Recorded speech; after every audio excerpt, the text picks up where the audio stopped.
Hey guys, it's Mike with Dolan Q's Billiards Instruction. I'm going to talk about position today. Positioning is not shape. Shape is where you ended up. Positioning is what you did to get whatever shape you got. Positioning is also not patterns. There's an assessment I have my students do. I ask them to assess themselves on position and patterns. And I think in all cases, they've come back to be the same. There's not, people don't have a clear definition of the two. So first thing I'm going to talk about is that definition. Good patterns offer you easy positional play to get good shape.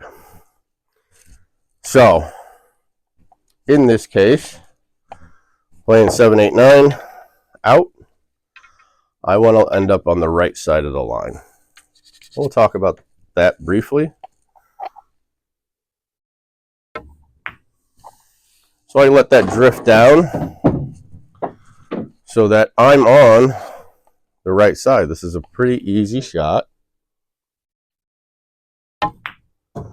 Pretty basic, just to roll that up table. Why? Because the cue ball was naturally going to be flowing up table. Should my 9 be on the other side, it's the same play, just high.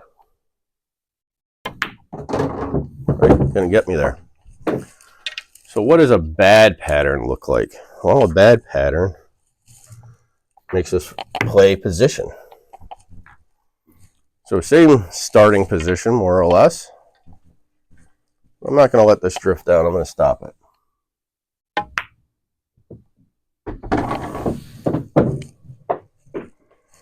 God, I left myself straight. Nobody likes straight. I have no easy way to run this around the table to get up for the 9 ball.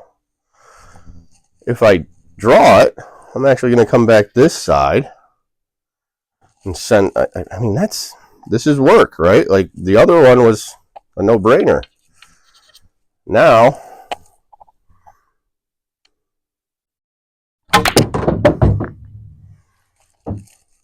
I had to force that. I don't want to force things. I want things to look simple. So whether it's you or your opponent that has left you on the wrong side of the line, or you just could never get on the right side of the line, we're going to talk about how do we get good shape. How do we get into our shape zone? First thing we need to decide is top and bottom spin. Top and bottom spin determines where we get to the rail. So our tangent line for this shot, so if I hit this mid ball with a rolling sliding cue ball, I'm going to come this side of the line. This side, angle in equals angle out there, and then that's going to go up towards the 9 in the corner, and that's really not good shape. I don't get into my shape zone. My shape zone is over here. You know, it's between these balls. So I could draw it. Well, that'll get me here, and then here, and then there, and then over. Wow, that seems like a lot. That's a lot. I could go forward. Okay, where's forward put me? Well, looks like it gets me to about this diamond. So if I can get in there, I can roll this forward onto that rail. That will get me into shape. So I'm going to have to hit this hard, or I'm going to have to hit this with some running English. Running English, complementary English, doesn't monumentally affect the angle that the cue ball is going to come out of the rail, but it is going to add momentum. It's going to spin off of the rail and add speed to it, so I don't have to hit this quite as hard. So if I add a fair amount, more than I'd like to, of left English and go higher than I'd like to, true follow, I can get into my shape zone. Was it hard? No. Is there a larger room for error than the other two shots? Yeah. So what about straight? Straight and a lot of angle. That's straight. I can go forward. That's not very good. That's going to put me in the pocket. I can draw it, power draw this back, angle in equals angle out. I'm going to come in below here. Not ideal. How can I get that to widen off of this rail when it hits this? I want this to hit that rail with the right English, right? So if I hit this with the right English, it is going to widen. Right English going this way is the same. We don't reverse. Spin doesn't reverse off rails.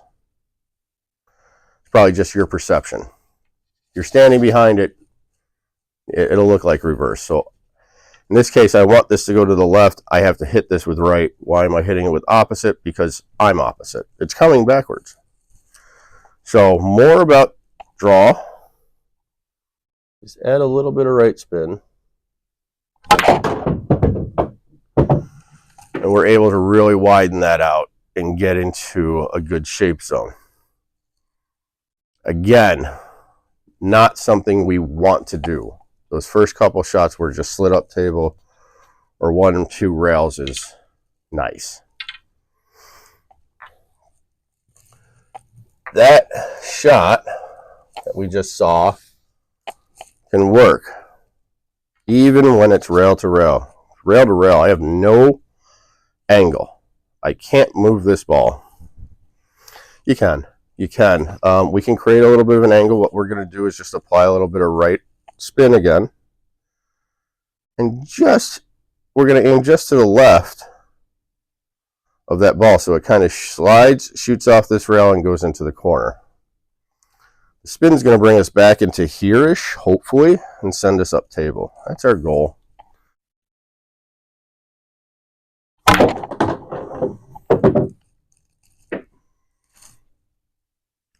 No angle, rail to rail shot.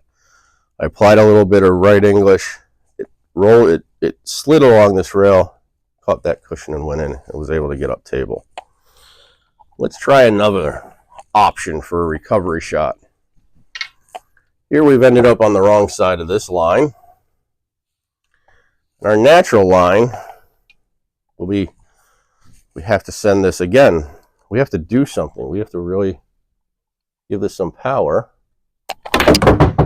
and spin, and even then, we're not getting there. So we were right side of the line, looks something like this. Again, you be the judge. Which one looks easier? Right side of the line, 3, 4 rails, or some other recovery shot. So I have no way to get this ball to come off of the left side, my left, and travel towards the 9. What you can do is a jump masse. A lot of spin, hitting this like a little bit of a jump shot. Right? So there was no angle for me to get there. I actually jumped the ball. It landed, it bounced, it hit that the 8 ball and shot into the pocket, and then the left spin carried it up table, right? So these are all recovery shots. We're recovering from what? Bad pattern. Probably. If we did it to ourselves, it's probably a bad pattern. If they did it to you, well, that's their job. They're supposed to leave you bad so that you have to work to get to your next ball. I hope this was helpful to identify really the difference between patterns and position, what's spin, and how we decide. Again, we're going to start with top bottom, and then we get to enhance how the cue ball rolls off of the rails. Hope this was helpful. If I can be of any more help, reach out. Happy to help. Goodbye.